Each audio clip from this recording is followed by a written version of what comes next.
Gorakhnath, also known as Gorakhsanath, lived around the early 11th century and played a significant role as the influential founder of the Nath Hindu monastic movement in India. He is recognized as one of the prominent disciples of Matsyendranath, and his followers are referred to as Yogis, Gorakhnathi, Darshini, and Kanfat. In the Hindu tradition, Gorakhnath is regarded as a Mahayogi, emphasizing the pursuit of truth and a spiritual life as a valuable and normal aspiration for humans. He championed yoga, spiritual discipline, and ethical self-determination as path to attain samadhi. Gorakhnath and his teachings have enjoyed immense popularity in rural India, with monasteries and temples dedicated to him scattered across various states, especially in the city of Gorakhpur, which shares his name. The Nath tradition maintains that its roots predate the time of Gorakhnath, yet it experienced its most significant expansion and development under his guidance and inspiration. Gorakhnath, often considered the most prominent figure, authored various texts and is still acknowledged as a preeminent Nath. It is suggested that Gorakhnath wrote some of the earliest books on Laya Yoga. In India, there are numerous caves, some of which have temples built atop them, where Gorakhnath is believed to have spent time in meditation. According to Bhagavan Nityananda, the Samadhi shrine of Gorakhnath can be found at Nath Mandir, located near the Vajreshwari temple, approximately 1 kilometer from Ganeshpuri in Maharashtra, India. Legends recount that Gorakhnath and Matsyendranath undertook penance at the Kadri temple in Mangalore, Karnataka. They are also attributed the installation of Shivalingam at Kadri and Dharmasthala. Temples dedicated to Gorakhnath can be found in various locations, including the Garbhagiri Hill, near Vambori in Tal Rahuri, Ahmednagar district. There is also a notable temple dedicated to Gorakhnath in the state of Odisha. Matsyendranath, who also goes by Matsyendra, Machindranath, Minanatha, and Minappa, lived in the early 10th century and was a revered saint and yogi in various Buddhist and Hindu traditions. He is credited with being a key figure in the revival of Hatha Yoga and is believed to have authored some of its earliest texts. Additionally, he is recognized as the founder of Natha Sampradaya, having received teachings from Shiva particularly associated with Kaula Shaivism. Matsyendranath is among the 84 Mahasiddhas and is regarded as the Guru of Gorakhnath, another significant figure in the early development of Hatha Yoga. Both Hindus and Buddhists hold him in high esteem, with some even considering him as an incarnation of Avalokitesvara. In the Siddha tradition of Tamil Nadu, Matsyendranath is venerated as one of the 18 respected Siddhas of the past, known as Machamuni. His Jiva Samadhi is located at the Kashi Vishwanathar temple in Tiruparankuntram, Madurai, Tamil Nadu. Legends have it that Matsyendra was born under an inauspicious star. This warranted his parents to throw the baby into the ocean. It was there that the baby was swallowed by a fish. The fish swam to the bottom of the ocean, where Shiva was imparting the secrets of yoga to his wife Parvati. Upon overhearing the secrets of yoga, Matsyendranath began to practice yoga sadhana inside the fish's belly. After 12 years, he finally emerged as an enlightened Siddha. This is often given as the origin of his name, Lord of the Fishes. Other versions of the legend exist, including one in which Matsyendra was born as a fish and turned into a Siddha by Shiva. Tibetan renditions of the story tell of a fisherman turned Siddha named Meena, who is eaten by a fish while working in Bay of Bengal. Some scholars draw parallels between this legend and the biblical story of Jonah and the whale. Another legend says that when Gorakhnath visited Patan in Nepal, he captured all the rain-showering serpents of Patan and started to meditate after he was disappointed by the locals as they did not grant him any alms on his request. As a result, Patan faced drought for a long time. The king of Patan, on the advice of his advisors, invited Matsyendranath, Gorakhnath's guru, to Patan. When Gorakhnath came to know that his teacher was in Patan, he released all the rain showering serpents and went to see him. As soon as the rain showering serpents were set free, Patan again got plenty of rainfall every year. After that day, the local of Patan worshipped Matsyendranath as the god of rain.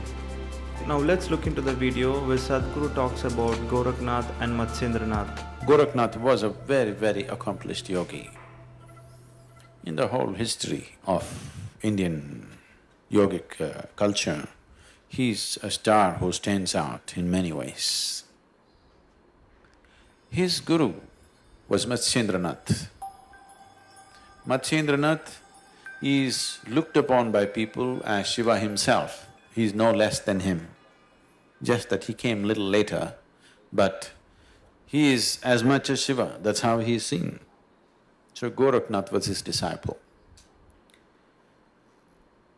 Gorakhnath was fiercely devoted to his guru. Matsyendranath saw the young man is getting too soldier-like, you know.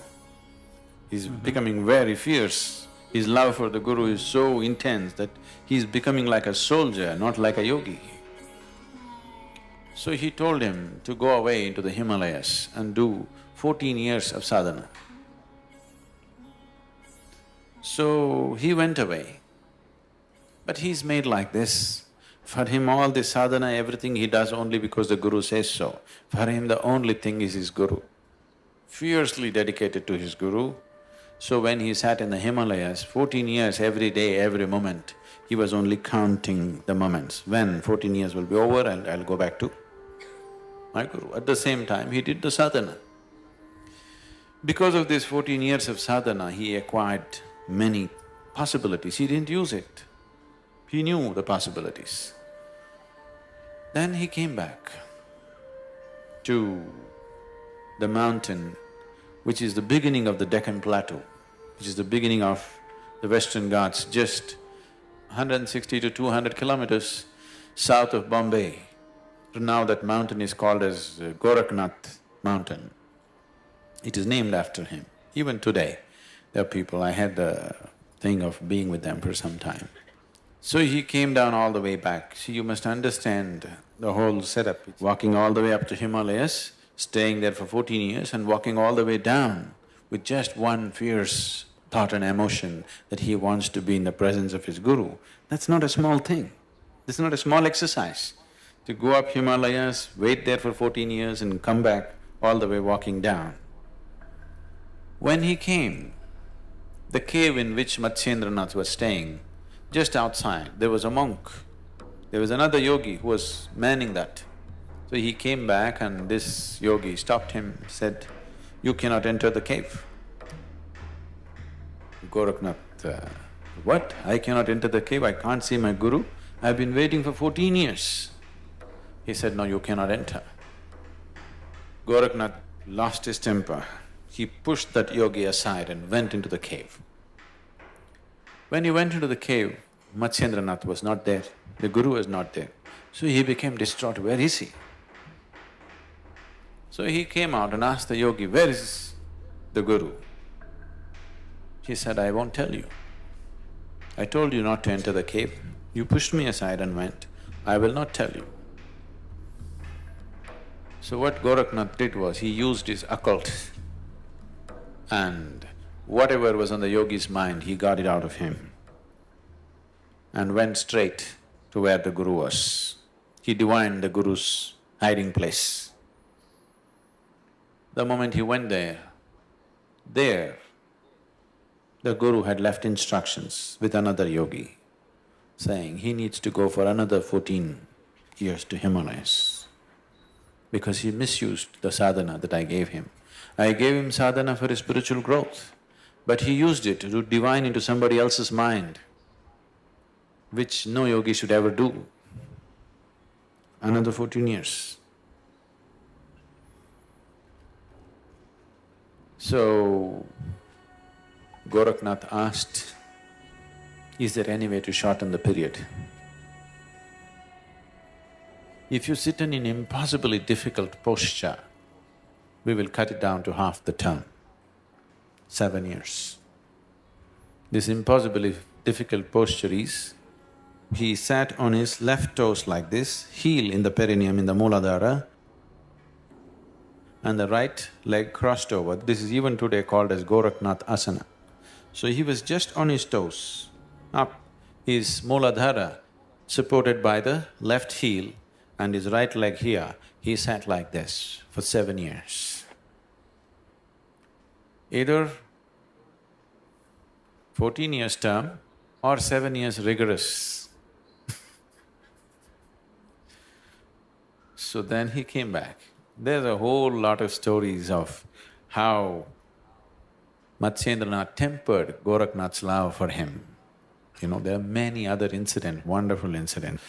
How this man's fierceness of love just drove him beyond all discipline many times, and how Matsyendranath constantly controlled it in so many different ways, because he knows the potential of the man. This man is the kind who can change the world. He's got that kind of capability, but he's too much fire without being stabilized and channelized. Gorakhnath went about later on, after the passing of his guru, went about establishing one of the most widespread spiritual movements in India. If you see anybody with a large ring on his ear, a large ring, usually a bone ring, that means he's a Gorakhnathi. Usually even today the Gorakhnathis always carry a stick and a dog with them. They love dogs. They carry their dogs on their shoulders, they won't let them walk. Okay. They got… all the time they have dogs which are pitch black in color, they won't have any other dog, only black dogs. And they love their dogs so much, they're well fed, the dog's really fat and nice, and they won't let them walk. They'll carry them and walk hundreds of miles. So Gorakhnathis are generally known as these days as Nathis, or they're known as comforts because they have a hole in the ear. So they're called comforts. Very fierce band of people even today. It's fallen on many bad times, but still it's one of the groups which really has true sadhakas still going after thousands of years. There is a ashram of the Nathis. There are a large number of samadhis of Nathis who attained. Only those who attained got proper stone samadhis, others were buried under the trees. So you will see a large number of that, showing the richness of that system that so many people attained.